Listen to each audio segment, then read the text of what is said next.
ഭീഷ്മർ കുരുക്ഷേത്ര യുദ്ധക്കളത്തിൽ ദേവന്മാർ പോലും ബഹുമാനിച്ച മഹായോദ്ധാവ്. ദേവവ്രത എന്ന പേരിലാണ് ഭീഷ്മർ ജനിച്ചത്. ശന്തനു മഹാരാജാവിൻ്റെയും ഗംഗാദേവിയുടെയും പുത്രൻ. ഭീഷ്മർ ഒരു സാധാരണ മനുഷ്യനായിരുന്നില്ല.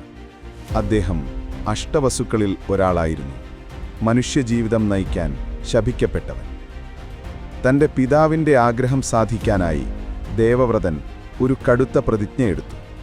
അദ്ദേഹം സിംഹാസനം ഉപേക്ഷിക്കുകയും ആജീവനാന്തം ബ്രഹ്മചര്യം പാലിക്കുമെന്ന് ശപഥം ചെയ്യുകയും ചെയ്തു. ആ പ്രതിജ്ഞ ദേവഗണങ്ങളെപ്പോലും ഞെട്ടിച്ചു. അതോടെ അദ്ദേഹത്തിന് ഭീഷ്മർ എന്ന പേര് ലഭിച്ചു.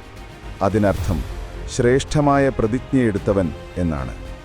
അദ്ദേഹം ഹസ്തിനപുരിയുടെ സംരക്ഷകനായി തലമുറകൾ ഉയരുന്നതും താഴുന്നതും കണ്ടു. എന്നിട്ടും തൻ്റെ പ്രതിജ്ഞയാൽ ബന്ധിതനായിരുന്നു.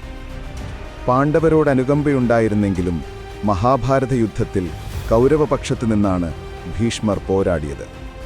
അദ്ദേഹം ആഗ്രഹിക്കുന്നതുവരെ മരണത്തിന് പോലും അദ്ദേഹത്തെ സ്പർശിക്കാൻ കഴിഞ്ഞില്ല. കാരണം ഭീഷ്മർക്ക് തൻ്റെ അന്ത്യം തിരഞ്ഞെടുക്കാനുള്ള കഴിവുണ്ടായിരുന്നു. ഭീഷ്മർ തന്നെ വധിക്കാനുള്ള മാർഗം പാണ്ഡവർക്ക് സ്വയം പറഞ്ഞുകൊടുക്കുകയായിരുന്നു. ഒരിക്കലും ഒരു സ്ത്രീക്കെതിരെ ആയുധമുപയോഗിക്കില്ല എന്ന അദ്ദേഹത്തിൻ്റെ ശപഥമുപയോഗിച്ച് അർജുനൻ ശിഖണ്ഡിയെ മുൻനിർത്തി ഭീഷ്മരെ അമ്പെയ്ത്ത് വീഴ്ത്തുകയായിരുന്നു. കൂടുതൽ മഹാഭാരത കഥകൾക്കായി ഈ ചാനൽ സബ്സ്ക്രൈബ് ചെയ്യുക.